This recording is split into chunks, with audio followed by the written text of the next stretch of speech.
habría que hacer, como ustedes cursaron hace mucho bioestadística, la mayoría cursó hace por lo menos 2 años y más, ¿no? Hacer un repaso de algunos conceptos de bioestadística, ¿no? Llevar a cabo alguna lectura básica para poder entender mejor. Es que van a necesitar, digamos, para entender los diseños experimentales, tener conocimientos de estadística, que los van a recordar, cuando los lean los van a recordar, ¿no? Entonces, pongo así, si ven bien así el tamaño de letra, no lo pongo en modo presentación para poder moverme más fácil, porque si no yo me quedo sin ver el chat y todo eso, no los veo. Si ven bien ahí el Power, lo dejo así. ¿Mm? Sí se ve, Doc. ¿Se ve? Bueno. Primero que nada, lo que vamos a recordar un poquito es qué son los parámetros y qué son los estimadores. A ver, ¿quién recuerda un poquito qué son los parámetros y qué son los estimadores? Un estimador ya me da una idea de, su palabra me da cierta idea de lo que está haciendo, de lo que es. Pero primero, ¿qué sería un parámetro? ¿Se acuerdan? Parámetro. ¿Qué les dice la palabra parámetro? Algo que puedo tomar de referencia, que se puede medir. Exactamente, algo muy importante eso, es algo que se puede medir, se puede cuantificar, esa es una condición importante, y es un valor que caracteriza a una población, ¿sí? Es una medida, es decir, como dijo Víctor, hay algo que se puede medir, que caracteriza a una población, ¿sí? Eso es un parámetro. Por ejemplo, yo tengo una población grande y yo voy a caracterizar a esa población con algún parámetro, es decir, por ejemplo, el promedio de edad de esa población es de tantos años, ¿no? Con un valor puntual, yo estoy caracterizando a esa población, o el promedio de peso, o el promedio de estatura, etcétera, ¿sí? Eso es un parámetro, ¿no? Se basa en lo que vieron en bioestadística, en las medidas de resumen. No es lo mismo decir, por ejemplo, para caracterizar a la población, mencionar puntualmente cada uno, o sea, el valor de cada uno de los individuos de esa población. Eso no se realiza, ¿sí? No tiene sentido, aparte, no se puede interpretar esa información si yo enumero uno por uno los valores de esa población. Entonces tomamos una medida de resumen, ¿sí? Que eran valores que me resumen la información como su nombre lo indica, ¿sí? Teníamos medidas de tendencia central como la media o promedio, ¿se acuerdan? Medidas de variabilidad como el desvío estándar, la variancia, el coeficiente de variación, etc. Esas son medidas de resumen. Que si esa medida de resumen proviene de la población, es un parámetro poblacional. ¿Se entiende eso? Está caracterizando a esa población. Seguramente ustedes se acordarán también de bioestadística que no es fácil llegar a toda esa población. No es sencillo llegar o acceder a todos los integrantes de la población. La mayoría de las veces es algo impracticable, sobre todo en poblaciones muy grandes. Entonces, si yo no llego a todos los individuos integrantes de esa población, y yo quiero calcular un parámetro con los valores que recolecté de los que pude llegar, ese parámetro no es preciso, porque yo no consideré a esos individuos que no pude acceder, no están considerados, y esos valores de esos individuos me pueden hacer variar el parámetro. Entonces, en ese caso, usamos los estimadores, ¿sí? que son medidas también de resumen, que como su nombre lo indica, yo les dije hoy, su nombre nos está dando una noción de lo que son, me estiman el valor de los parámetros, me hacen una aproximación o estimación, es una palabra que vamos a usar mucho, una estimación del verdadero parámetro. ¿Se entiende?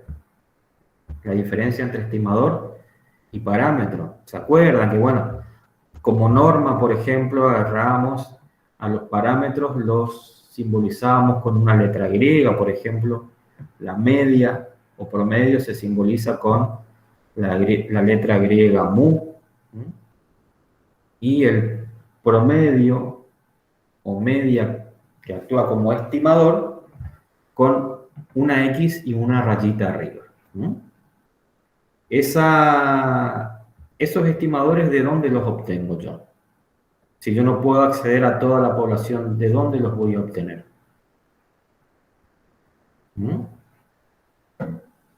Pregunto. De una muestra de la población puede ser. De una muestra. Así es, Romina, de una muestra. Que es una fracción representativa de la población. ¿Sí? De ahí obtengo los estimadores. Si alguien entró recientemente y no puso su presente, porque ahora veo que están los 16, escriba por favor en el chat su nombre completo y presente, como para que, más que nada por si en su nombre de perfil no está el nombre completo. Entonces, está clara esta primera apreciación, ¿sí? Que son los parámetros y los estimadores.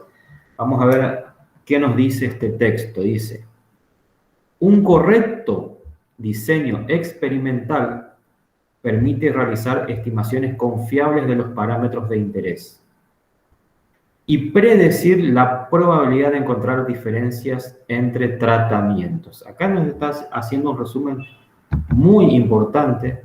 Este power me lo pasó Sánchez. Está haciendo un resumen muy importante de lo que vamos a hacer y de lo que de la aplicación de la estadística en las investigaciones. Por un lado, obviamente, le dio un nivel un poquito más complejo, no habla simplemente de un muestreo, sino que ya habla de estimaciones confiables de un parámetro, ¿sí? Y de poder predecir la probabilidad de encontrar diferencias entre tratamientos. Acá vamos a trabajar mucho con probabilidades. Como estamos haciendo estimaciones, yo no puedo afirmar con un 100% de seguridad que este resultado es así, o que la ocurrencia de un resultado tiene 100% de probabilidad de darse, sino que vamos a hablar con valores de probabilidad, ¿sí? Que van a ir variando, mayores o menores según el caso, ¿sí? Pero vamos a hablar de probabilidades,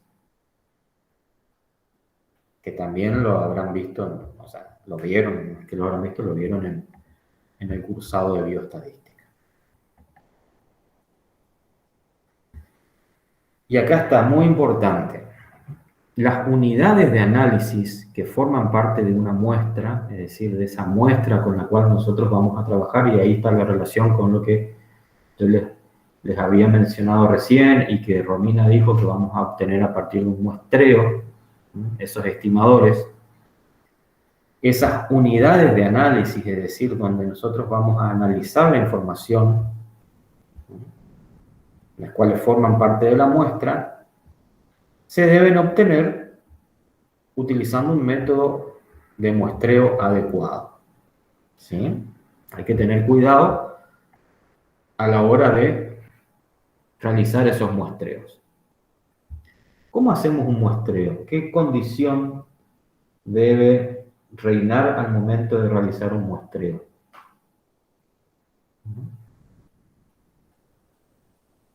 Pregunto.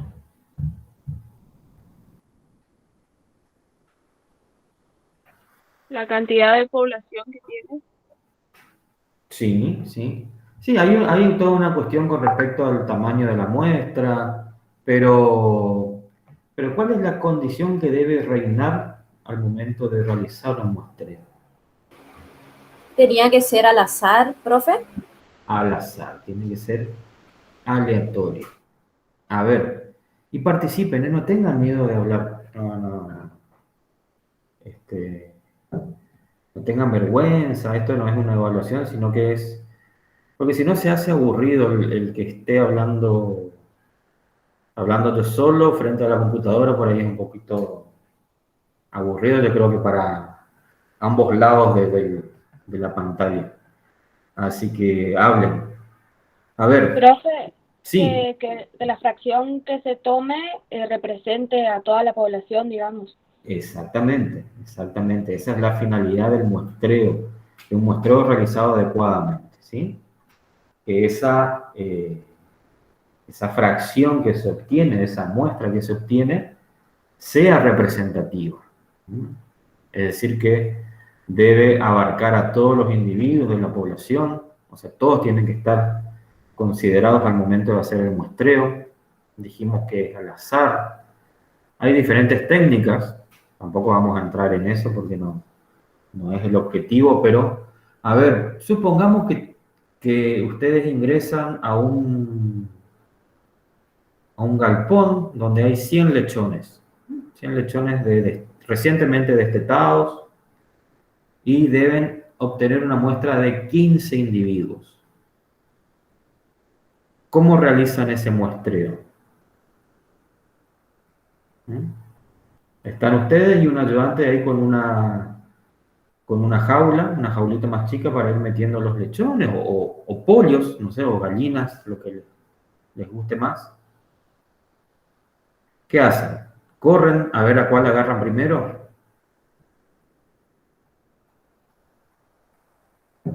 En el despelote que se va a armar, porque si ustedes se ponen a correr, Yo, eh, si son distintos ¿cómo?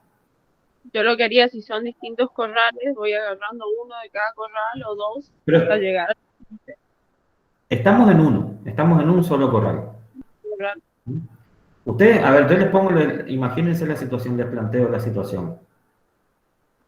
Ustedes ni bien entran, se armó el despelote porque los lechones empiezan a correr para todos lados. Si ustedes los empiezan a correr, peor, corren, corren, corren, se mezclan entre sí.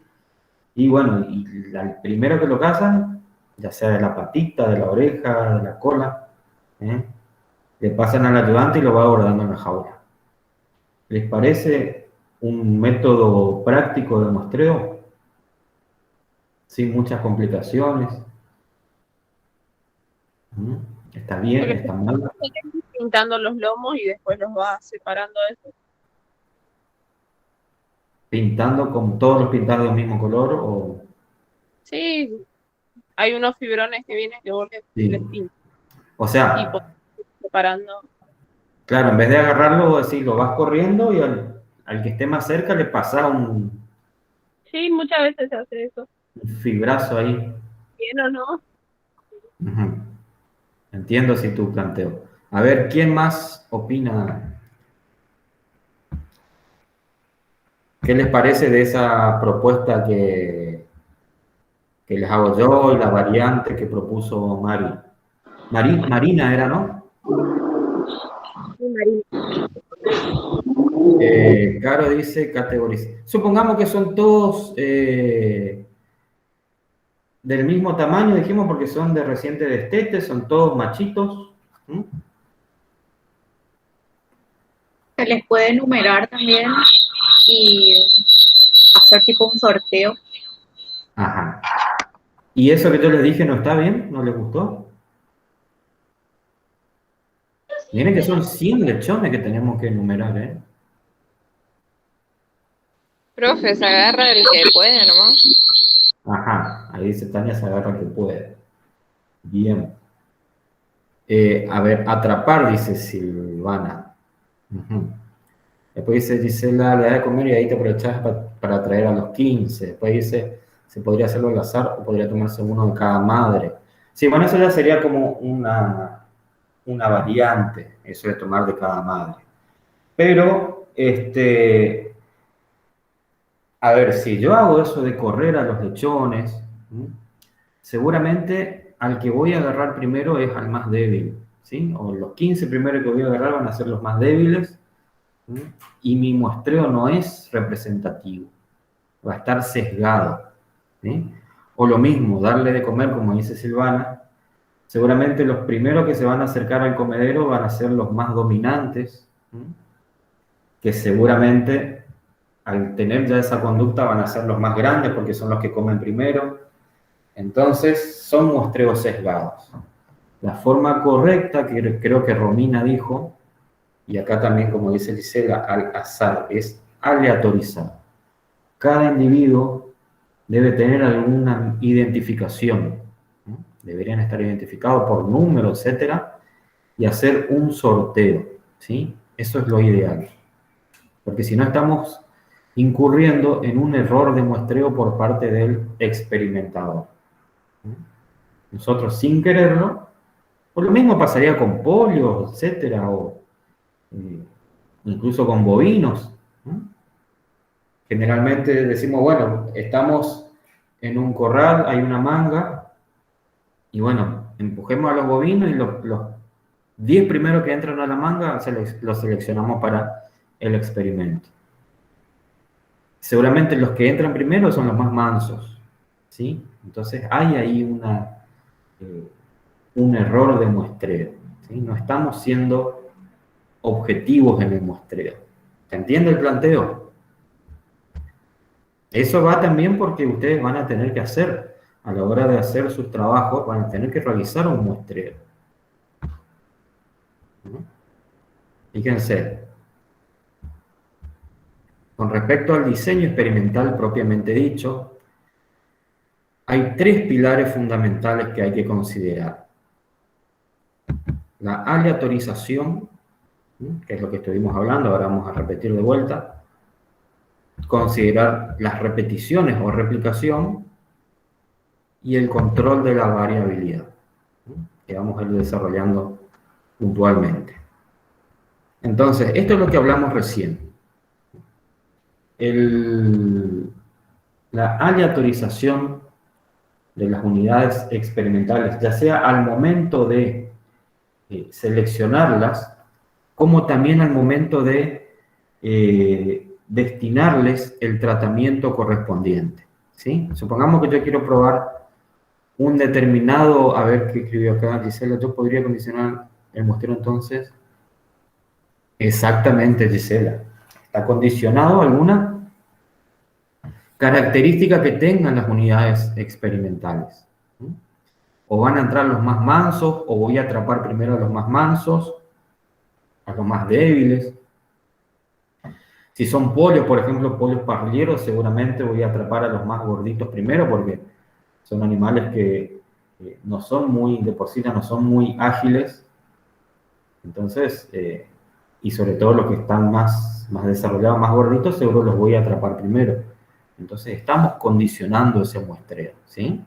Tiene que ser al azar.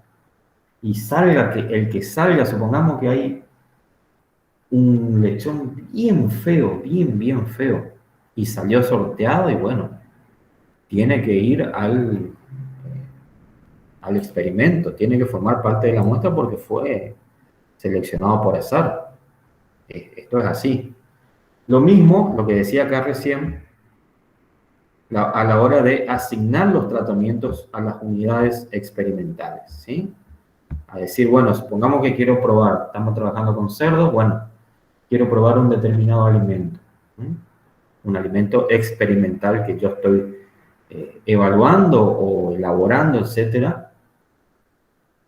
¿Y qué voy a hacer? Lo voy a comparar con un grupo control o testigo, ¿sí? Que va a recibir la dieta convencional, o sea, la que consumen normalmente en el establecimiento, donde sea, ¿sí? Voy a tener entonces un grupo control y un grupo tratado. A la hora de tener ya armadas mis 2 muestras, decir, bueno, esta muestra o este grupo va a recibir el alimento control y este otro va a recibir el grupo, el alimento experimental, también tengo que aleatorizar la asignación de los tratamientos, ¿sí? No decir, bueno, a estos que son más feos, ¿sí? Supongamos que en una muestra coinciden los animales más feos, más flaquitos, feo. Y decir, a este le vamos a dar el control, ¿sí? Porque entonces dejo los animales más lindos para aplicar el tratamiento experimental para que se vea mejor el resultado, ¿sí? Eso no se hace. La asignación de los tratamientos también debe ser aleatoria, ¿sí? Eso, si no respetamos esto, sería caer también en un error de experimentación. Y después también, y esta es una cuestión que yo veo mucho porque me toca ser ya sea jurado o tutor de los trabajos finales de graduación, y veo mucho inconveniente con el tema de las unidades experimentales. A la hora de considerar una unidad experimental, ¿sí? ¿Cuál va a ser? ¿Va a ser una jaula o un corral con determinados números de animales? ¿O va a ser un animal individual o algún otro? Por eso puse etcétera. Y a ver, cuando hablamos de unidad experimental, nos referimos al individuo que va a recibir el tratamiento, ¿sí? Individuo en términos estadísticos, ¿sí? No solamente un animal. No, nos referimos a la unidad que va a recibir el tratamiento, que debe tener una serie de condiciones o características, debe reunir una serie de condiciones, como por ejemplo una de ellas, es la independencia. Y yo les pregunto, si por ejemplo tengo esos 15 lechones que seleccioné y los coloco a los 15 en una jaula ya para el experimento, en una jaula más pequeña, ¿qué va a ser mi unidad experimental? ¿Cada lechón o la jaula con los 15 lechones? ¿Cuál les parece que va a ser la unidad experimental? La jaula con los 15 lechones. La jaula, ¿sí? Exactamente, la jaula. Eso es muy importante porque muchas veces escriben los trabajos o ya empiezan a realizarlo, lo que ya es más grave aún, y colocan como unidad experimental, siguiendo con el mismo ejemplo, dice, sí, tenemos 15 repeticiones. Ahora ya vamos a ver lo que son las repeticiones, pero son las veces que se repite el tratamiento, o sea, cada unidad experimental que recibe el tratamiento es una repetición. Y escriben entonces, sí, tenemos 15 repeticiones por tratamiento. Y bueno, y se pregunta, ¿y cómo están tus unidades experimentales? ¿O cómo están tus repeticiones? No, están todas en la misma jaula. Esas no son unidades experimentales. No se pueden considerar repeticiones. ¿Por qué? Porque no hay una independencia entre esos animales. Ellos van a estar interactuando entre sí dentro de esa jaula. Al momento de asignarles, supongamos que el tratamiento sea una dieta, al momento de suministrar la dieta, se va a manifestar un comportamiento seguramente de jerarquía o dominancia. Van a comer primero los animales más dominantes y luego los más relegados, digamos, y eso no me aporta una veracidad en cuanto a la información que yo voy a tomar, ¿sí? En ese caso, la unidad experimental es la jaula. Para que cada lechón sea considerado una unidad experimental, es decir, donde yo aplique la repetición del tratamiento, cada lechón tiene que estar alojado en una jaulita individual. Jaulita digo porque seguramente va a ser de tamaño pequeño, pero tiene que estar en una jaula individual, ¿sí? Y muchas veces incluso eso también es, no se cumple esa independencia porque por más que estén separados entre jaulas puede haber interacción entre uno y otro animal, etcétera, ¿sí? Entonces, pero mínimamente que estén separados físicamente. para ser considerados unidades experimentales independientes, ¿sí? Entonces, eso es una condición muy importante que tienen que tener en cuenta ustedes al momento de realizar su trabajo, el diseño experimental que van a aplicar, definir las unidades experimentales. ¿Está? Esto es lo que dijimos recién, las repeticiones. Yo no puedo obtener conclusiones a partir de una única unidad experimental. Yo debo tener repeticiones de cada tratamiento para que la información sea más, esté, digamos, mejor repartida, por así decirlo. Porque por ahí la variabilidad en un individuo puede ser, no es que puede ser, sino que va a ser diferente a la de otro individuo. Algunos van a responder más que otros, etc. Entonces tenemos que tener repeticiones para cada tratamiento. Y esto viene de la mano de lo que vimos recién, ¿no? De definir correctamente la unidad experimental. Por ejemplo, tenemos en una jaula los 15 cerdos, los 15 lechones, y tengo solo una jaula. Estamos complicados porque no tenemos repeticiones en realidad. No se puede hacer. Además, si ustedes se ponen a recordar de bioestadística, no podemos hacer un análisis estadístico, no podemos tener medidas de resumen de un solo individuo, ¿sí? Vamos a tener ese valor puntual que no es un estimador muy sesgado, va a tener mucho error como estimador, ¿sí? Un único individuo. Mientras que si yo tengo repeticiones, puedo obtener esos estimadores, puedo calcular, por ejemplo, el promedio, ¿sí? Y poder tener una mejor estimación.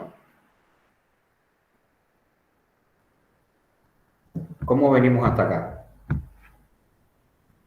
Yo quiero... Escuchen.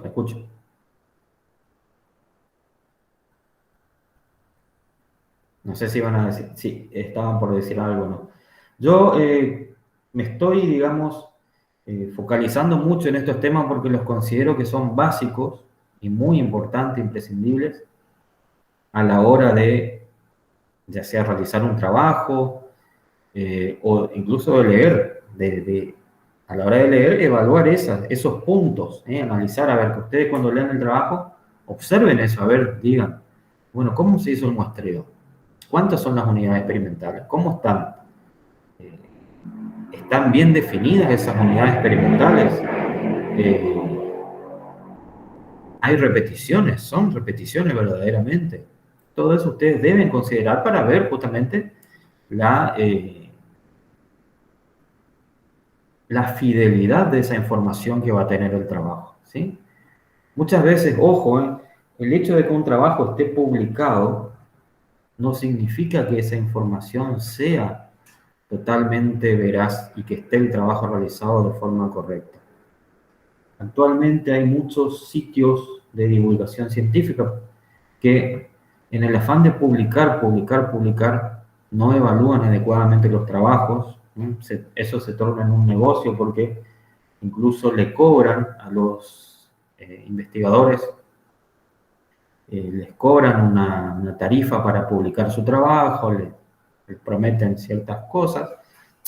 No quiere decir que no lo vayan a hacer, que no lo publiquen, pero en ese afán de publicar, por ahí se saltan estas cuestiones de evaluar adecuadamente un trabajo.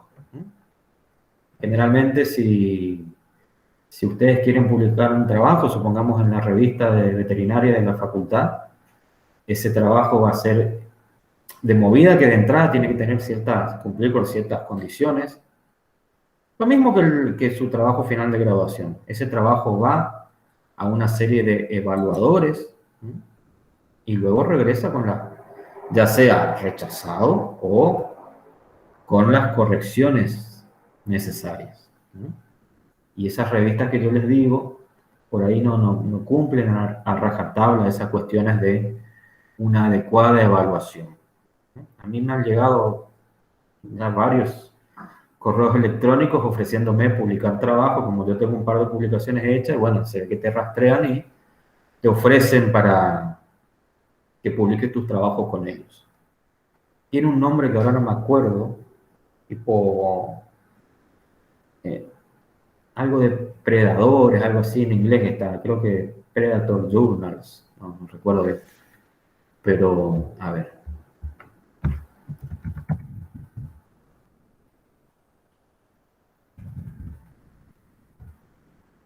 Sí. Predator Journals.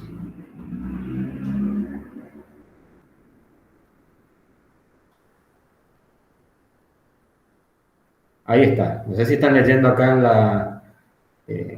en la página. O bueno, el chat.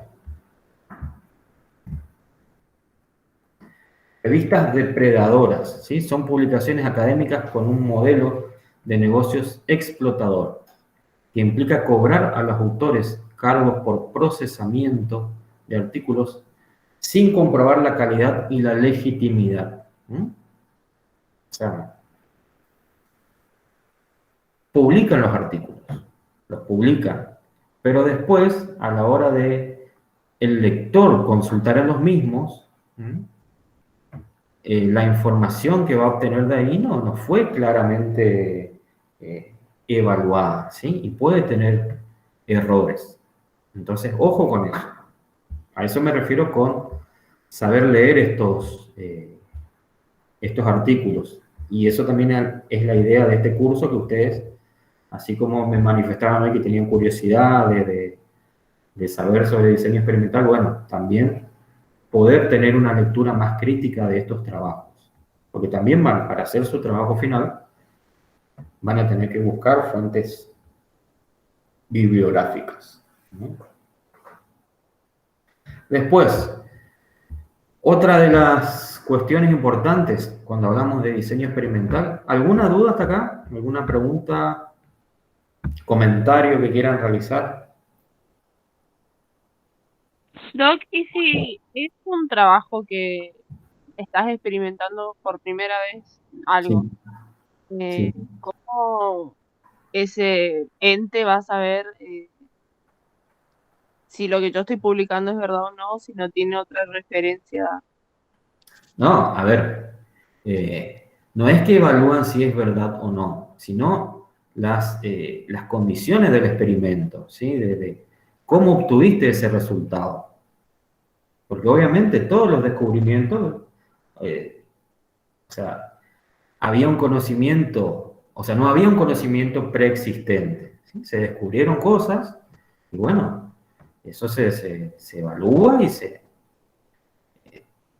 a ver, porque eso también vos lo haces bajo alguna supervisión, no es que te largas vos sola a realizar un trabajo, sino que lo haces en un ámbito institucional, ¿sí? Ya sea en la facultad, en el INTA, en el SENASA, donde se les ocurra, ¿sí? Hacen en un ámbito controlado, por así decirlo. Si son investigadores recientes, supongamos, arrancan, así como yo arranqué como becario, arrancan como becarios, están bajo la tutela de alguien que ya tiene un prestigio, y posteriormente cuando ustedes son investigadores ya de renombre, y no van a estar inventando cosas. Entonces, supuestamente, lo que ustedes publican, los resultados que ustedes publican, ¿sí? Se consideran como valederos. El tema es de cómo llegaron a esos resultados, cómo fue su experimento. Por eso, si vos querés probar un alimento en cerdos, y utilizaste 15 lechones en una jaula y querés publicar eso, te van a decir que no, porque eso no son los 15 lechones, cada lechón no es una unidad experimental. Acá en tu trabajo no tenés una repetición. ¿Se entiende? Esas cuestiones son las que te evalúan. No te evalúan o no te objetan el resultado. ¿Sí? te objetan todo el experimento. ¿Sí? Entonces, si tu trabajo de investigación no fue adecuadamente elaborado, formulado, llevado a cabo, obviamente ese resultado no va a tener una validez científica. ¿Se entiende? Ahora sí, el que te evalúa observa que se siguieron todos los pasos en cuanto al muestreo, a la distribución de las unidades experimentales, a la asignación de los tratamientos a las diferentes unidades experimentales y se cumplen las condiciones del experimento, sí, o sea, ese resultado tiene validez científica. ¿Se entiende? Sí, ahora sí. ¿Sí? Bien. ¿Alguna otra duda? Está bueno, vieron, que pregunten cosas, porque de ahí surgen explicaciones o debates. Si yo no les sé explicar algo, y bueno, acá tengo Google y busco al toque y encontramos una explicación. Bueno, seguimos entonces. Después, otra cuestión que tenemos, otro podemos llamar pilar en el diseño experimental, es el control de la variabilidad. ¿Sí? O sea, obviamente estamos trabajando con, sobre todo en nuestras ciencias biológicas, la variabilidad es una característica muy manifiesta. Nosotros sabemos que entre un animal y otro va a haber variabilidad. ¿Sí? Nunca vamos a tener dos individuos, y fíjense ya la palabra individuos, son individuales, no vamos a tener dos individuos exactamente iguales. Hay variabilidad. ¿Sí? Vamos a tener numerosas causas, ¿no? o de tipos de variabilidad, ¿sí? Que tenemos que considerar. A ver, con que sigue un poquito para orientarme.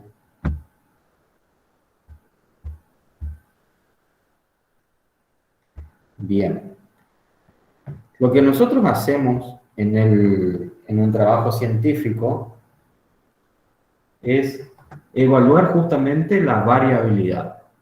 Porque lo que yo voy a hacer al aplicar un tratamiento, un determinado tratamiento, es ver cómo responden esas unidades experimentales.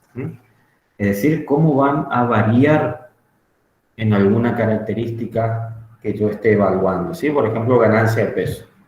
Entonces, lo que hago es comparar esa variabilidad que voy a observar. ¿Sí? Y voy a tener diferentes causas de variabilidad que las tengo que identificar. La que a mí me interesa, ¿sí?, es la variabilidad y es la que yo voy a, digamos, medir y sobre la que estoy trabajando, es la que es debida al factor. ¿Sí? Es decir, supongamos, sigo con el mismo ejemplo de un alimento balanceado en cerdos, ¿sí?, mi factor de variabilidad en este caso,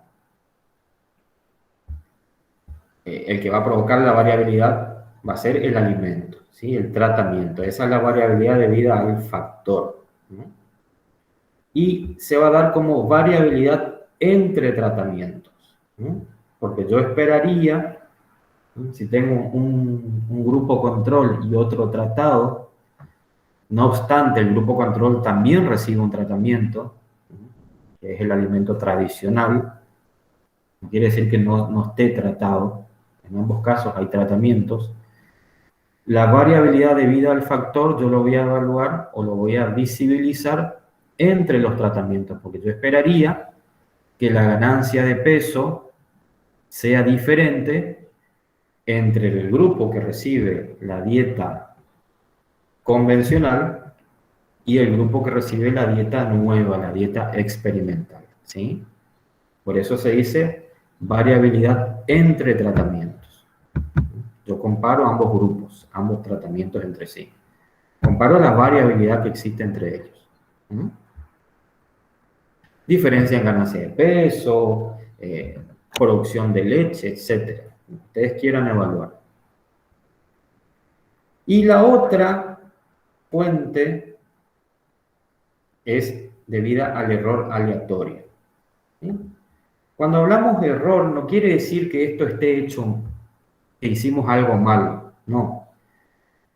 Ustedes saben que los animales, como les dije recién, por más que estén comiendo lo mismo, que estén bajo las mismas condiciones de alojamiento, etcétera, van a tener diferencias entre sí, porque son, como dijimos recién, son individuos.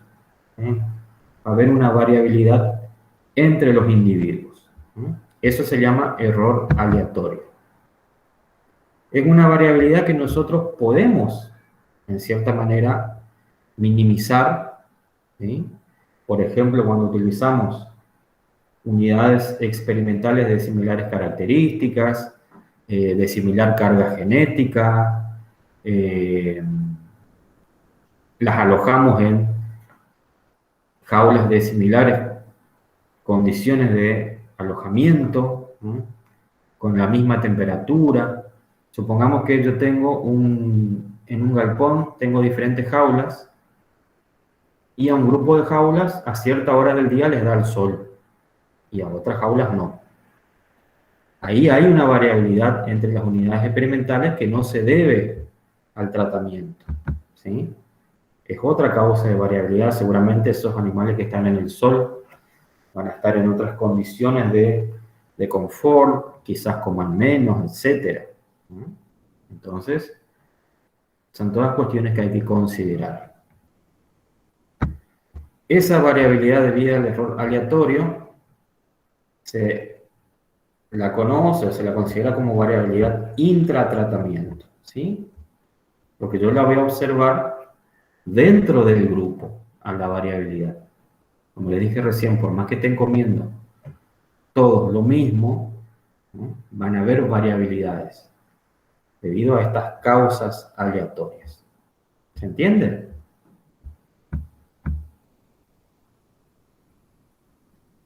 Bien.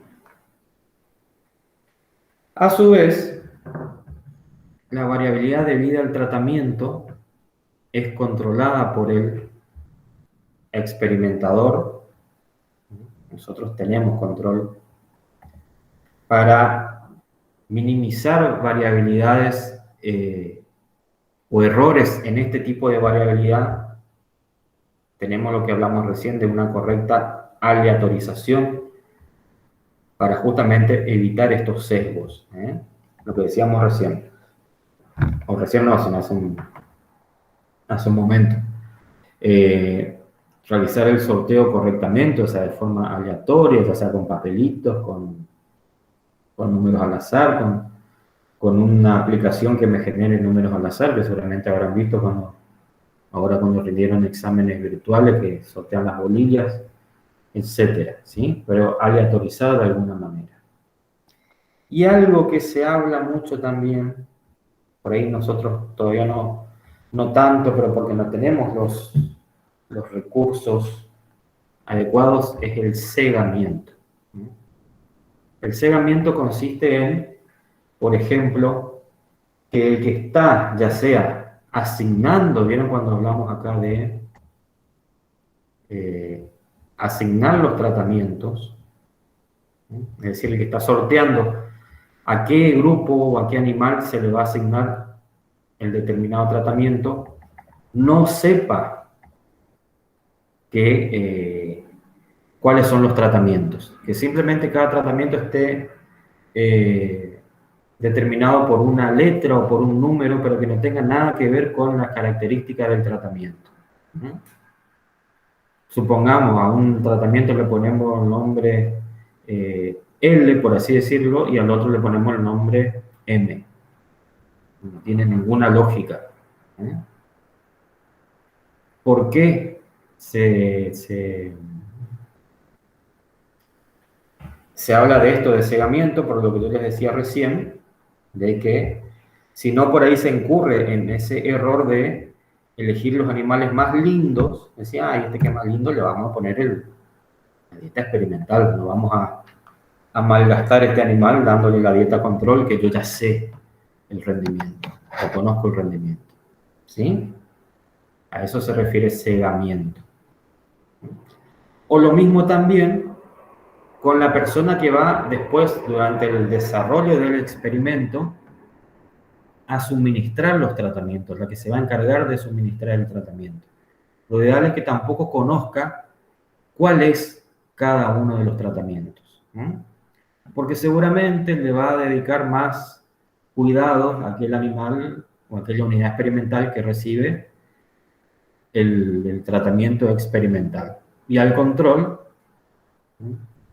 no le da la importancia suficiente. En realidad el tratamiento debería ser similar para ambos grupos o más si son más de dos, para todos los grupos debería ser el tratamiento, o sea, la forma de conducirnos debería ser similar. Muchas veces esto no ocurre, por lo menos en nuestro ámbito laboral en la facultad, no ocurre por falta de recursos humanos, o sea, de tener un personal adicional que no sepa cuál es cada tratamiento. Esto también se usa mucho en medicina humana y se denomina bajo el nombre de doble ciego. Doble ciego. Ahí les pongo en el chat. A ver.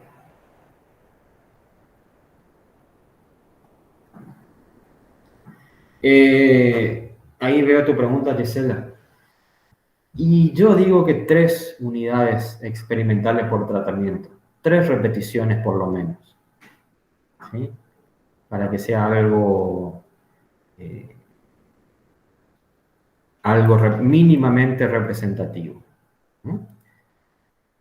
El doble ciego, que se usa mucho en medicina humana, es que supongamos que se está ensayando una droga nueva y vieron que se habla de placebo. ¿Escucharon hablar del término placebo o efecto placebo? ¿Conocen o no? Sí. Sí, Doc. ¿Qué es el placebo? Es un medicamento que no tiene efecto, pero te da una pastilla que es parecida a la otra, pero no Ajá. tiene efecto. ¿Y cuál es la finalidad del placebo? Sería que quede como un grupo control. ¿Y por qué O, directamente no se lo tiene nomás al grupo control? Por eso, ¿cuál es el sentido de darle una pastilla que no tiene efecto? justamente No sé si alguien dijo algo, pero se escuchó todo con interferencia.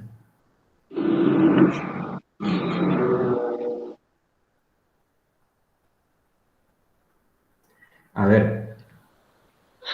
Sí. Profe, puede ser Sí. porque con el placebo la persona no sabe que no le están dando el medicamento, entonces psicológicamente ella piensa que sí y como que Claro, sola nomás se va curando. exactamente. Hay un factor psicológico, ¿sí? Así como puso Caro, un factor psicológico. Esto se da en personas, ¿sí? Tanto para o sea, todos van a estar pensando de que están recibiendo la droga, ¿sí? Entonces por ahí se condicionan. Además, el hecho mismo de ingerir el medicamento, de que te acerquen un vaso de agua o lo que sea, también, digamos, puede ejercer un efecto. Entonces, para que las condiciones, y ahí está, volvemos a lo que yo les decía hace un ratito, que las condiciones de experimentación sean similares para todas las unidades experimentales. ¿Sí? ¿y de En qué me animales sirve? no se habla de doble ciego porque el animal no interpreta que la droga le va a hacer bien. O sea, no. Él no tiene conocimiento, ¿sí? Pero sí también se lo somete a las mismas condiciones. Supongamos que si queremos evaluar una droga inyectable, lo ideal sería que a los animales que reciben, o sea, los que van a actuar de control, que se les aplique una inyección de solución fisiológica, ¿sí? Que pasen por el mismo tratamiento, ¿sí?, que reciben los animales que están recibiendo el medicamento. ¿Sí? Hace unos años hicimos un ensayo ahí en la facultad con cerdos, donde se evaluaba era de un laboratorio de Paraguay, como un estimulante del crecimiento, pero natural, nada de hormonas anabólicas. A los cerdos que actuaban de control, les suministrábamos vía inyectable solución fisiológica. La misma cantidad, se hacía el mismo manejo, se los pesaba, todo lo mismo. Para que todos reciban las mismas condiciones. No sé, Marina, si estabas por decir algo. ¿Y de qué me serviría a mí, investigador, si mi animal obviamente no va a saber lo que le estoy dando? Pero ¿de qué me serviría a mí ser ciego, por ejemplo, Porque, si yo estoy saber la efectividad de ese... porque justamente si vos no, si vos estás conociendo cuál es el tratamiento, por ahí incluso involuntariamente vas a tratar diferente a los animales, a las unidades experimentales. Aquel que recibe el tratamiento experimental, vos lo vas a cuidar más. Y al que es control, lo cuidas menos, quizás limpias menos su jaula, o no sé, cuidados con las otras unidades experimentales. Doctor, Sí, o sea Víctor. que la idea es que no se sugestionen los individuos que participan del experimento, Claro, exactamente, que no esté que sugestionado. que no tomen partido por un lado o por el otro. Claro, porque incluso involuntariamente, puede ser que ellos realicen, como te digo yo, cuiden más a los animales que reciben el tratamiento experimental. Porque es donde, y más si vos sos el que está evaluando tu propio experimento, vos querés obtener un resultado. Entonces, por ahí no lo haces de mala leche, perdonen la expresión, pero lo haces porque querés que tu resultado dé lo mejor posible, pero no lo haces con mala intención. Pero eso se considera un error experimental, porque las condiciones son diferentes. Y volviendo al caso que yo les dije del doble ciego, también se llama doble ciego porque el paciente que está recibiendo el tratamiento no conoce, no sabe si está recibiendo el placebo o el principio activo. El placebo generalmente son comprimidos. Si es inyectable o puede ser solución fisiológica. Si es comprimido, pueden ser comprimidos de almidón, algo parecido. O sea, lo que se usa generalmente para elaborar los comprimidos, pero sin el principio activo. Y el que suministra el tratamiento tampoco conoce cuál es el placebo y cuál tiene el principio activo. Entonces, tampoco aplica esa diferencia. ¿Se entiende? A eso hace referencia el cegamiento. Y después también dentro de esa variabilidad debida digamos, al factor, vieron que dijimos debido al factor y debido al error aleatorio, también debido al factor o al tratamiento, perdón, este es el error experimental, me confundí. Los animales van a tener, como yo les decía hoy, una respuesta individual, una respuesta diferente ante el tratamiento con el experimentador, o sea, el factor humano, animales que van a reaccionar de forma diferente a esa, como dice acá, intervención que estamos realizando. Errores de medición también puede ser. Por ahí tenemos que ir un día, no sé, si estamos haciendo un tratamiento, un experimento, midiendo algo y durante 2 semanas, esas 2 semanas incluyen sábado, domingo, feriado, ¿sí? Y muchas veces al que le toca ir a medir un domingo por la mañana, ¿sí?, es probable que no esté con todas las pilas y caiga en un error de medición. ¿sí? No anote bien los datos, está pesando los animales y bueno, el animal se mueve, la balanza no deja de cambiar su valor y bueno, anota el valor ahí más cercano. ¿eh? O por ahí por ejemplo, si hay que determinar el tiempo de algo, a veces mide durante menos tiempo, etcétera. O sea que o simplemente pueden ser errores involuntarios también, por no prestar suficiente atención, no usar un método adecuado. El peso, por ejemplo, volviendo al caso del peso, no tener una balanza de precisión acorde a la cifra, a la magnitud que estemos manejando. Supongamos que estamos pesando pollos y tenemos una balanza cuyo, no me sirve la palabra, pero cuyo fracción de valores, o sea, vaya de 100 en 100 gramos. Para un pollo eso es mucho, porque puedo tener variaciones de a gramos. Entonces, deberíamos usar un instrumento de medición más sensible, ¿sí?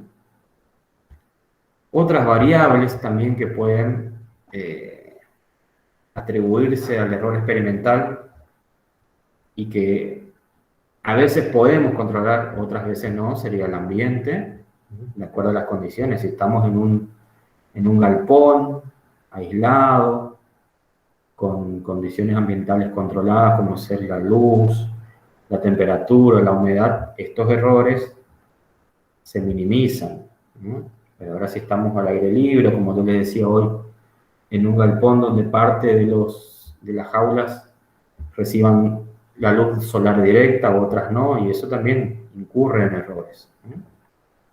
Y también errores de diseño, es decir, usar un diseño que no es el adecuado para el experimento que estemos llevando a cabo. ¿Sí? Esto como modo introductorio. Bien, a ver, acá con que sigue. Bueno, acá ya empieza hablando.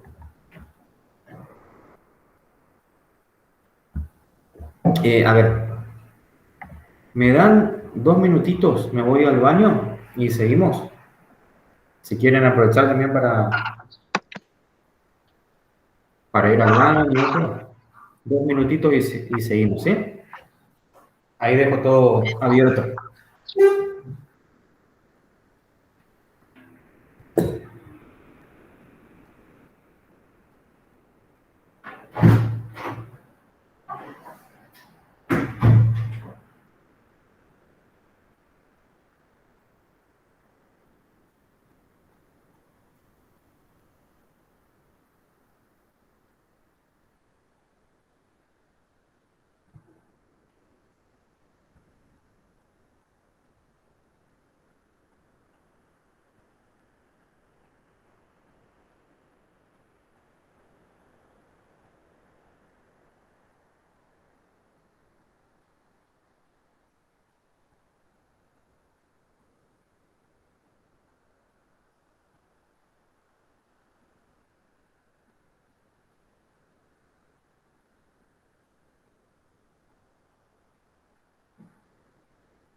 Bueno, ahí ya estoy de vuelta.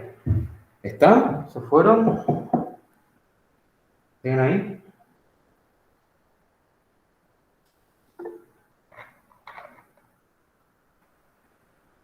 ¿Querés decir algo, Víctor? ¿O levantaste nomás la mano para decir que No, estás? estamos. Ah, ok. Pensé que había alguna pregunta. Bueno, vamos a ver con qué sigue esto.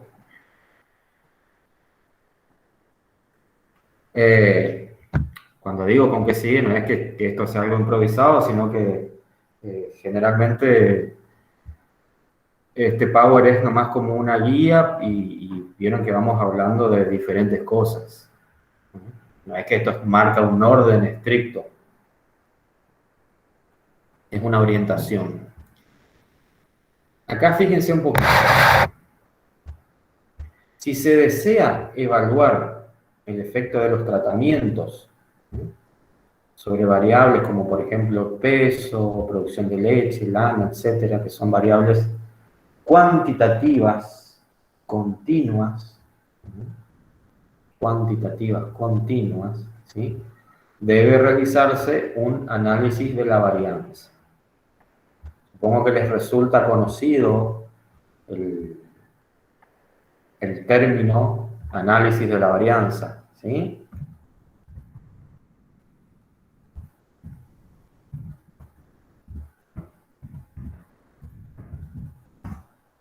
¿Sí? Que generalmente lo van a encontrar en los libros como ANOVA o ANAVA por sus siglas, análisis de la varianza, que consiste, bueno, ahora lo vamos a ver enseguida, en justamente lo que yo les decía. Hablamos de probabilidades de ocurrencia de un determinado fenómeno. Y en todo eso se basa, no sé si se acuerdan del cursado de estadística, de las pruebas de hipótesis. ¿Se acuerdan? Pruebas de hipótesis para una población, para dos poblaciones, para datos pareados, y después el análisis de la varianza, después teníamos chi cuadrado, regresión lineal. ¿Se acuerdan algo de eso? No me acuerdo las ecuaciones que se hacían, pero sí me acuerdo. Algo así. Bueno, ahí les pongo, les escribo en el chat. Ese libro, Norman y Strainer, es un libro muy bueno de bioestadística, yo siempre lo recomiendo. Es un libro, vieron que los libros de bioestadística, de estadística en general, son horribles. Para leerlos, son muy ásperos. Estos dos autores, Norman y Strainer, tuvieron la genial idea de hacer un libro muy didáctico de bioestadística. Muy didáctico, hicieron uso del sentido del humor, o sea, en el mismo libro, al costado del texto, o sea, en el texto hacen algún llamadito y al costado ponen un chiste, una aclaración, o incluso en los ejemplos que usan, por ejemplo, creo que en el caso justamente del análisis de la varianza, evalúan o quieren comparar la satisfacción sexual de diferentes marcas de preservativos, o sea, la satisfacción sexual que provocan diferentes marcas de preservativos, ¿sí? La usan como ejemplo para el análisis de la varianza. Entonces, todo eso hace que su lectura sea muy llevadera. Yo les recomiendo, no para que estudien bioestadística, pero sí para que entiendan mejor. Y de aquí en más ustedes se están metiendo más en el tema científico.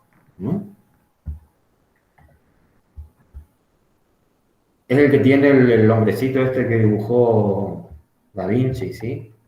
El hombre de Vitruvio se llama, pero que en realidad es de otro, no es de Da Vinci, no es el verdadero autor.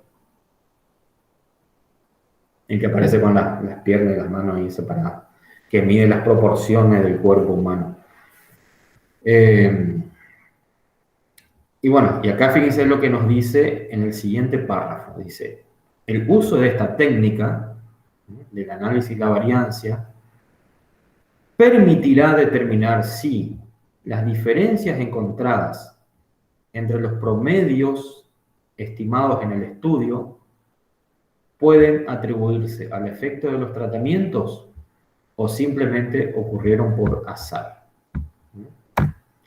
Dicho de otra manera, lo que te permite ver el análisis de la varianza es si esa variación que ustedes van a observar entre los diferentes grupos se debe al tratamiento aplicado o se debe a esa variación que ocurre por azar que estuvimos viendo, ¿sí? A esas diferentes causas de variabilidad. Tanto el análisis como de la varianza, como los otros métodos de análisis estadístico, como lo que yo les mencioné recién, me permiten ver esto, ¿sí? Ver si esas diferencias se deben al azar o al tratamiento, en resumen, ¿sí? Eso aplica para las diferentes. Simplemente que de acuerdo al tipo de experimento, al tipo de variable, al número de tratamientos, se aplica uno u otro tipo de análisis estadístico. O sea, entonces, acá te vamos incorporando conceptos. Tenemos el diseño experimental, que es cómo yo voy a distribuir las unidades experimentales. Después, más adelante, vamos a adentrarnos más en los diferentes diseños. Después tenemos análisis estadístico. El análisis es como yo voy a evaluar esos resultados para llegar a una conclusión. Eso es el análisis estadístico. Y otra cosa que se hace también en los trabajos científicos es una estadística descriptiva. Por ejemplo, en el mismo caso, en el mismo ejemplo, ¿sí? Supongamos de que, como habíamos dicho acá, con respecto a las unidades experimentales, supongamos que estamos en esa situación donde el experimentador colocó a todos los cerdos de un tratamiento en una jaula y a todos los cerdos de otro tratamiento en otra jaula. Yo no puedo acá hacer un análisis estadístico, porque no tengo repeticiones.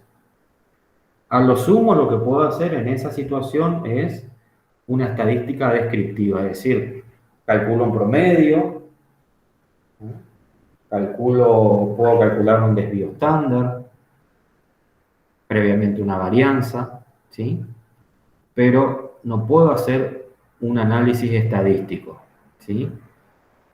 O si observo cada valor por separado de los cerdos, si coloco, por ejemplo, en una tabla el valor de ganancia de peso de cada individuo y veo que son diferentes, o las dos muestras entre sí, el control y el tratado, y veo que el grupo que recibió el tratamiento tuvo mayor ganancia de peso, yo no puedo decir si esa diferencia fue debida al tratamiento o no, porque no hice un análisis estadístico que justamente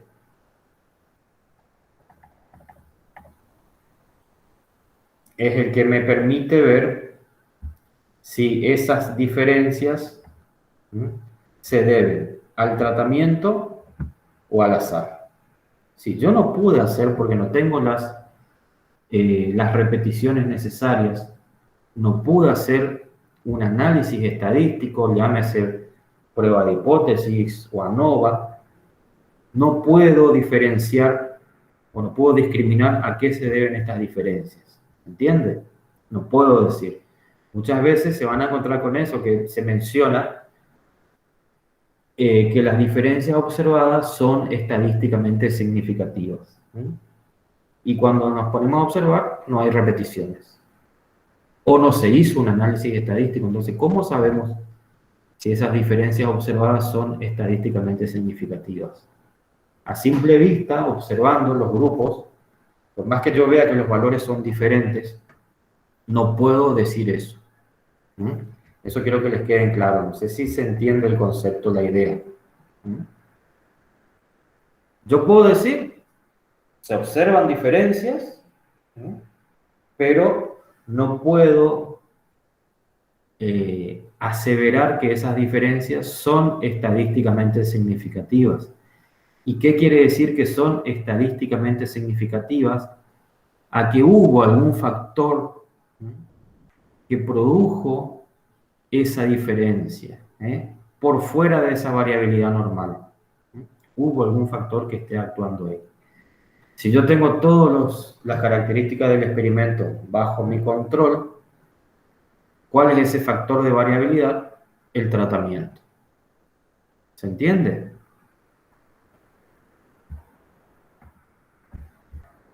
Sí, a partir Sí. de eso me surgió una duda. A ver, Por ejemplo, en los DEPs que se hacen para los animales, sí. eh, que después eso toman como referencia para hacer el rendimiento del toro, el rendimiento de la madre, lo que sea. Ujú. Eh, ¿Sería estadísticamente significativo? Ya que, por ejemplo, son todos hijos, están en diferentes cabañas, diferentes ambientes, lo que sea, pueden hacer que ese animal se haya expresado mejor, pero que no sea justamente debido a ese toro o a esa madre. ¿No puede A ser ver, que saquen esos errores? sí. Está buena la pregunta. La verdad que no. O sea, ya el tema de DEPS no volví a ver nunca más después que me recibí. No recuerdo cómo se los calcula, pero supongo que se hace, digamos, con una gran cantidad de valores, ¿no?, donde se obtiene un valor medio. O si no, también, si vos me decís, son todos de la misma cabaña, de la misma raza, de la misma sangre, eh, también eso está bueno como un, un valor representativo de esa, por ejemplo, de esa genética, ¿sí? Es más, en esas situaciones, por eso está buena tu pregunta, en ese caso donde, por ejemplo, se esté trabajando con una línea genética en particular y hay, digamos, desde que prácticamente se originó esa línea genética, hay información recabada, ese valor resultante que vos tenés se considera parámetro poblacional. ¿Por qué? Porque tuviste información de todos los individuos de la población, ¿no? En ese caso sí se considera como un parámetro poblacional, ¿no?, cuando se trabaja de esa manera con un gran registro de datos. No sé si queda, pero lo que pasa es que desconozco actualmente cómo se realiza puntualmente esos cálculos, como para poder asegurarte. No Bien, sé si te aclaré más o menos, sí, ¿sí? Eh, pero sí, tiene seguramente un componente estadístico. Se realizaron análisis porque no trabajan con un individuo único o con un valor único, ¿sí? Se trabajan con muchos valores. Eh, sí, pero por más que estemos trabajando con la misma genética, vamos a tener una variación individual, ¿no? En esa progenie vamos a tener variaciones, por más que sean eh, hijos del mismo padre y madre, incluso, a no ser de que sean gemelos idénticos, ¿sí? Pero si no, hay variabilidad, se manifiesta una variabilidad. En menor medida, obviamente, porque son individuos parecidos, pero de que hay variabilidad, hay. ¿Sí?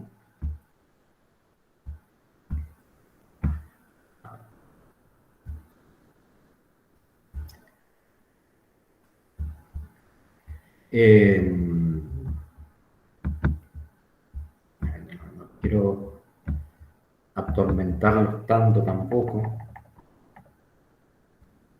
Acá. Entonces, decíamos que los análisis... ¿Puedo seguir, no? ¿O hay alguna otra duda?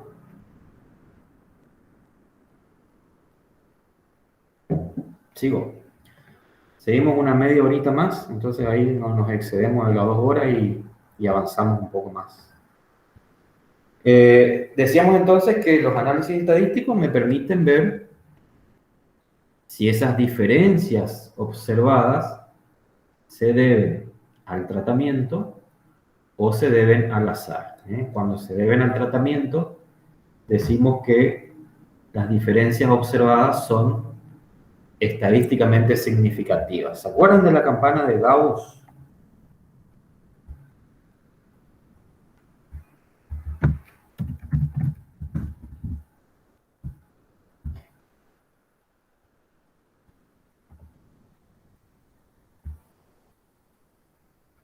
¿Se acuerdan de esta campana?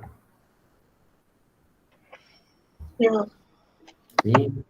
¿Qué me indica la campana de Gauss?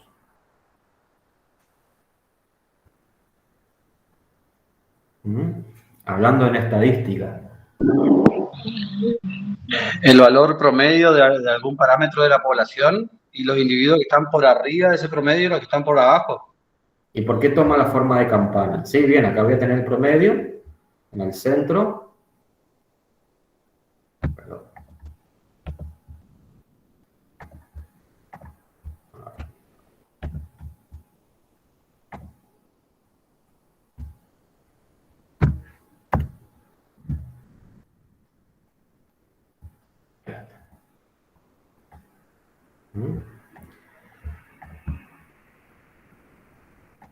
Ahí tengo, como dijo Víctor, en el centro, fíjense, como hablamos cuando hablamos en estadística, si por más que estemos trabajando con una muestra, usamos, fíjense que acá en vez de decir promedio dice mu, no sé si logran ver ahí, tiene la letra griega mu, que simboliza el parámetro poblacional de promedio. ¿Sí? Eso es mu. O sea, en términos estadísticos, por convención, se usa el símbolo del parámetro. Lo mismo que para plantear las hipótesis, tanto la nula como la alternativa también se usan, se plantea en términos de parámetros poblacionales. Pero está bien, Víctor dijo, acá está el promedio, tenemos los individuos que están alrededor del promedio. ¿Y por qué toma forma de campana? ¿Por qué toma esa forma característica? Hay individuos que están por debajo de la media y individuos que están por encima de la media. Sí, esas son las dos colas. Por encima y por debajo de la media. ¿Y por qué se forma como una campana? ¿Por qué no es una línea recta, no es una meseta?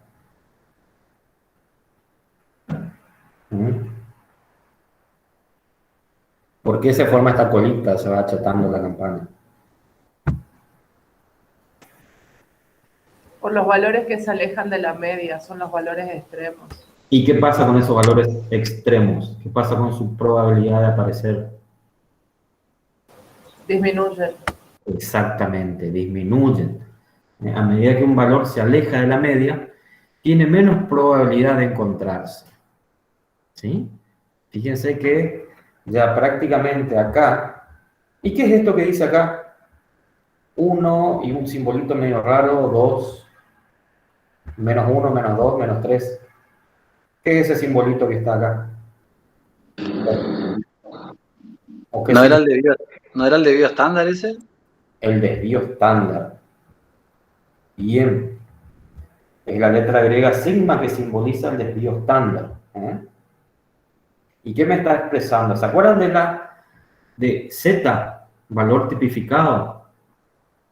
Es una forma de expresar cuánto se aleja un individuo de la media, expresado esa distancia en unidad de desvío estándar, ¿sí? Entonces, para esta población, un individuo que se aleja en una unidad de desvío estándar está acá. Uno que se aleja en 2 desvíos estándares está acá. Uno que se aleja en 3 está acá, ¿sí? O sea, sería Z1, Z2, Z3. Y fíjense que ya prácticamente la probabilidad de que un individuo que se aleje más de 3 desvíos estándares es prácticamente 0. Nunca es nula. Por eso cuando se dibuja la campana, en este extremo acá, la colita en ambos extremos en realidad, se pone paralelo al eje horizontal, no se une, no se fusiona, porque estadísticamente cualquier individuo, por más lejano que esté de la media, tiene probabilidades de aparecer, tiene probabilidades. Por eso se dibuja así.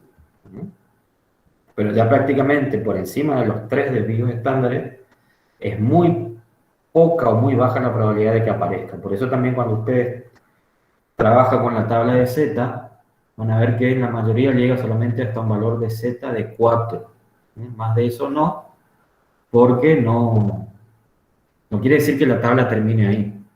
Pero ya el valor de probabilidad es muy bajo, ¿sí? Y de este lado el signo negativo simplemente indica que se alejan o que están por debajo de la media. Se alejan a la misma distancia, uno de Z1 que uno de Z-1, simplemente que está del otro lado de la media, ¿sí? Pero es la misma distancia, ¿sí? Siempre y cuando estamos hablando acá de una distribución de tipo normal. Fíjense que ambos lados de la media se distribuyen de manera similar, ¿sí? Esto tiene que estar, lo tiene que tener muy claro también.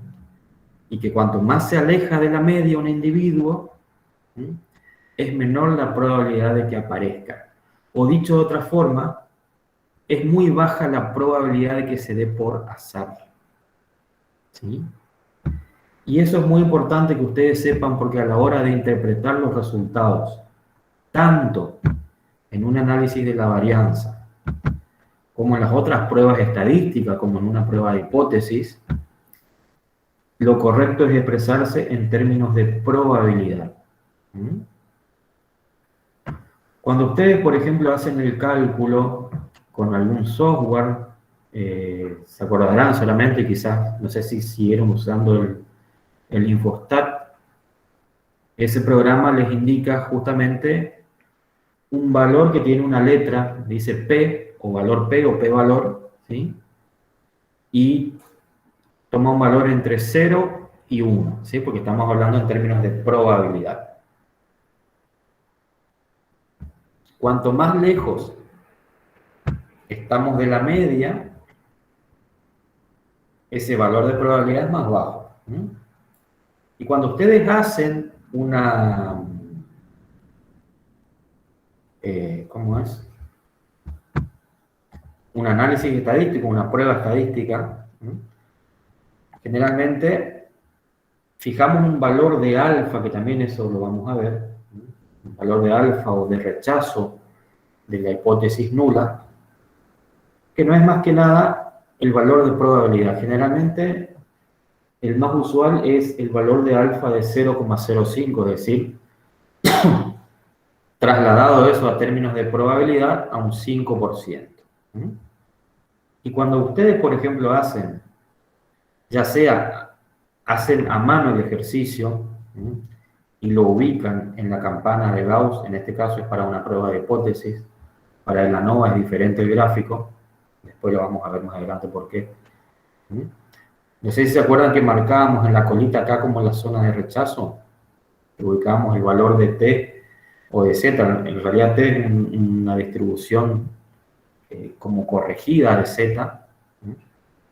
Colocamos acá en la zona de rechazo el valor de T que nosotros buscamos en la tabla y posteriormente el valor de T que calculamos, ¿sí?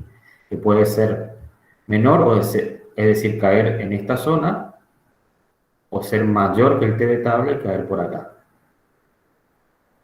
Y si buscan el Infostat, le va a dar directamente un valor de probabilidad. ¿Cómo interpretamos ese resultado? ¿Cómo lo interpretamos?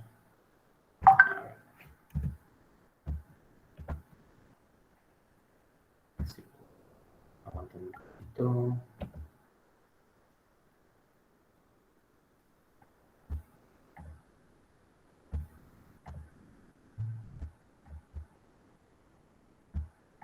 Ahí. Vamos a acá. Supongamos,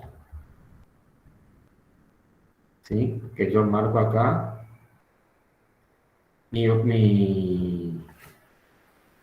¿Cómo es mi zona de rechazo de la hipótesis nula? La zona de rechazo. ¿Qué pasa si mi valor de T cae acá? ¿Se acuerdan de las pruebas de hipótesis? Si mi valor de T calculado, acá yo puse el T de tabla, y mi T calculado cae por acá, ¿qué decimos nosotros de ese resultado observado? ¿Se acuerdan o no? No. No, nadie se acuerda. No importa, estamos justamente para aprender, para recordar en todo caso que ya lo aprendieron. Esto es haciendo a mano nosotros, ¿sí? Creo que eso marcaba el límite de hasta dónde iba y lo que queda por fuera se descarta. Algo así, algo así. Mi resultado, por ejemplo, me arroja que mi T calculado caiga por acá. Entonces, lo que nosotros decimos, o cómo interpretamos eso, decimos que los resultados observados, acá voy a tener una probabilidad de 0, perdón por la precisión del 0,05, hablando en términos de probabilidad, ¿sí? Recuerden que la probabilidad va de 0 a 1. O si no, para que se entienda mejor, lo solemos pasar a porcentaje. Pero si mi valor, y yo este nivel de alfa, esto sería el alfa, lo elijo yo. Si mi valor de T calculado cae en esta zona, o F si es análisis de la varianza, cae en esta zona, decimos que la probabilidad de que eso, porque acá estamos hablando de una distribución de los individuos alrededor de la media, si me cae acá, decimos que la probabilidad de que estos individuos aparezcan por azar es muy baja. Es muy baja de tener un individuo acá que se dé por azar. Entonces, si yo tengo todas las otras condiciones medianamente controladas y ambos tratamientos, ambos grupos, están en las mismas condiciones, ¿cuál es la fuente de variación que puede ocasionar esta diferencia? El tratamiento. Entonces decimos que las diferencias observadas se deben al tratamiento aplicado. En cambio, y ahí es cuando decimos que las diferencias son estadísticamente significativas. En cambio, cuando mi T calculado cae por esta zona,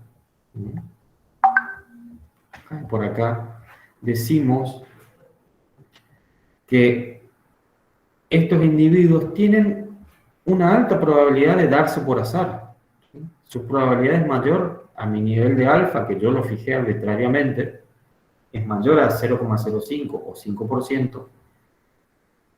Y eso me dice que es muy probable que estas diferencias se den por azar, por todas esas otras causas que yo le mostré, ¿sí?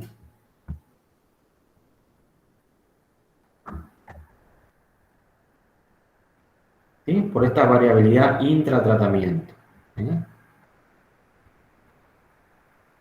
Por la respuesta individual, errores de medición, condiciones ambientales, etc. ¿Sí? Esa es la interpretación que hacemos. ¿Sí? En el caso del Infostat, por ejemplo, o algunos otros software, porque cuando ustedes lean en los trabajos científicos no les va a hablar del valor de T calculado y T de tabla. No, directamente les habla del P-valor. Y le va a decir, por ejemplo, P es igual,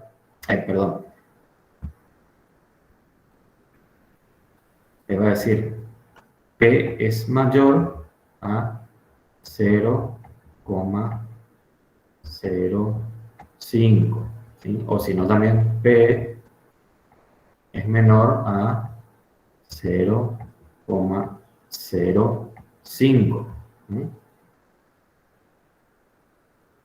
Eso se informa en los trabajos.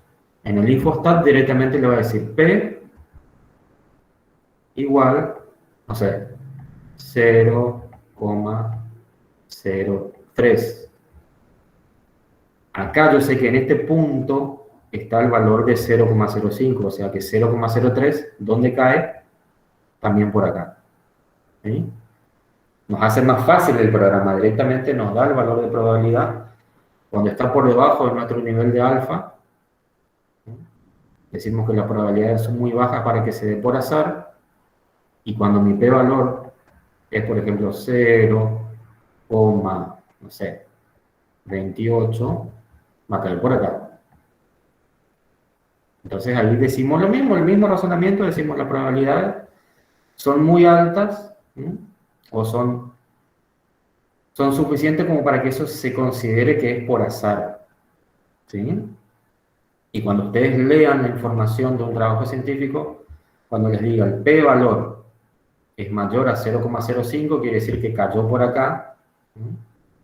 Aceptamos la hipótesis nula, es decir, decimos que las diferencias no son estadísticamente significativas. Y si me dice que el p-valor es menor a 0,05, cae por acá, ¿sí? Por cualquier lado. ¿Se entiende? Así es como hay que pensar en la interpretación de estos análisis estadísticos. Tenemos que pensar en términos de probabilidad. La probabilidad de que los resultados se den por azar es muy baja, entonces esas diferencias observadas se deben al tratamiento, son estadísticamente significativas. Las probabilidades de que esos resultados se den por azar son altas, son mayores al nivel de alfa fijado. Entonces, esas diferencias observadas, lo más probable es que se deban al azar, ¿sí? No hay suficiente efecto del tratamiento, ¿sí? Porque ocurrieron acá, en esta distribución normal, por acá están los individuos. Y es normal que alrededor de la media haya estos individuos que se alejen en un desvío estándar, ¿sí? En 1,5, es normal. Yo no puedo decir, sí, este animal que está acá es más pesado porque consumió el alimento. No, eso se debe a esta distribución normal. Ahí es donde decimos que las diferencias son o no son estadísticamente significativas.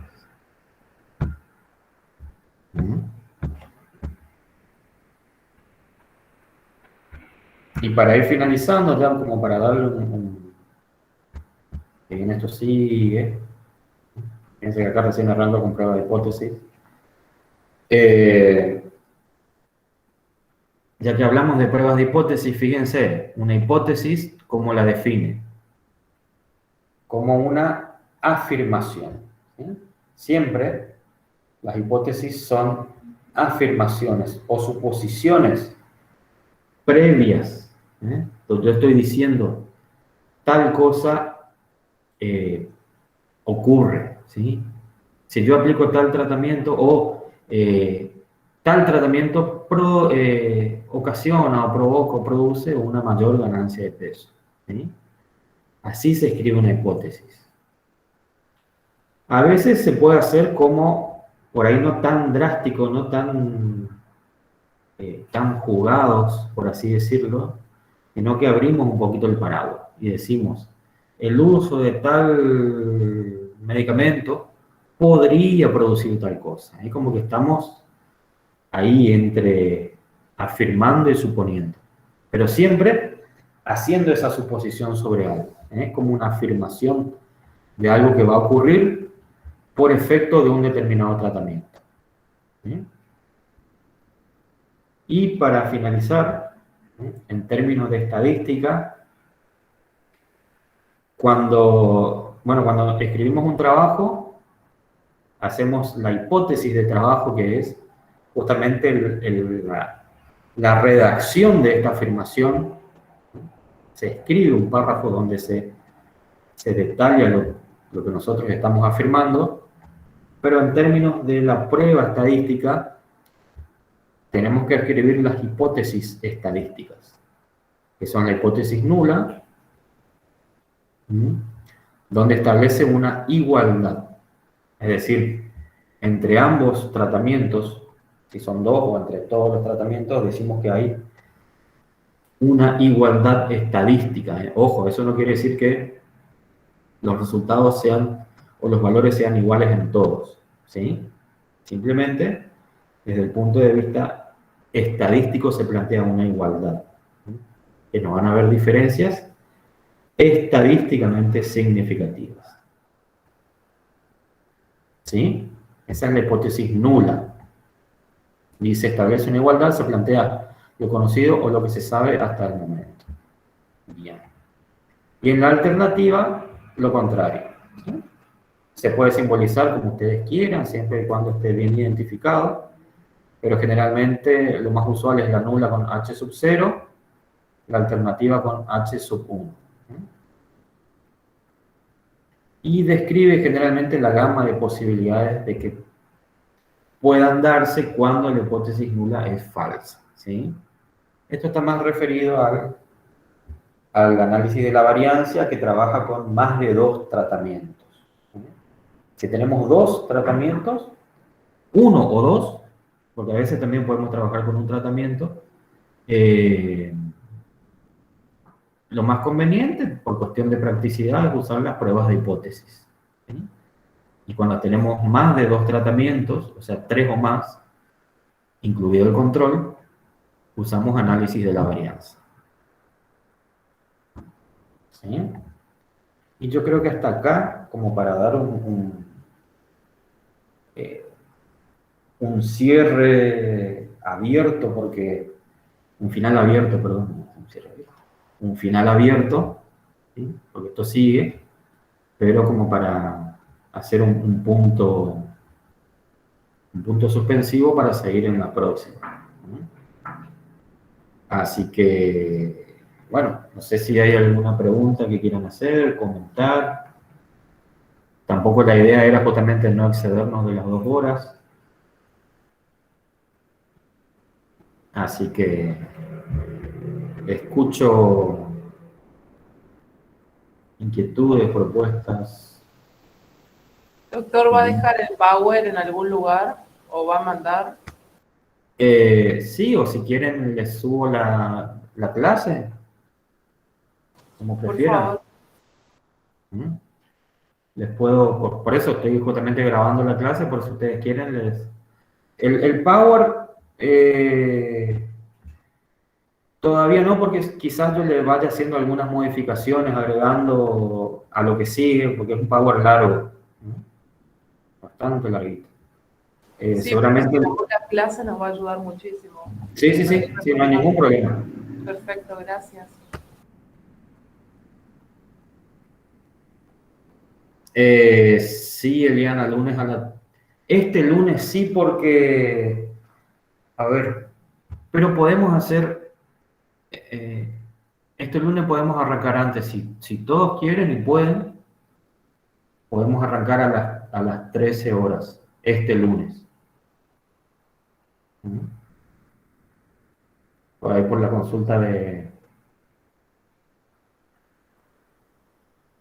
Bien, Sí, bueno, yo puedo. dale, vamos viendo igual. Ahí está la pregunta de Georgina, el tema de la evaluación. Por ahí la idea es que haya un pequeño, al final, un pequeño trabajo de exposición, ¿sí? Yo tengo final el lunes, pero a la mañana. Y este lunes no tengo clases, que mis clases son de 12:30 a 14:30. Por eso les digo, vamos viendo.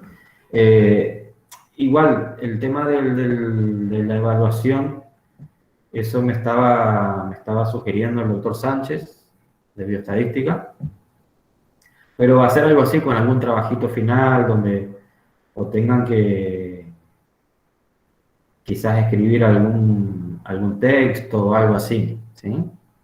Pero, no, el cuestionario, por ahí la idea, sí, si ustedes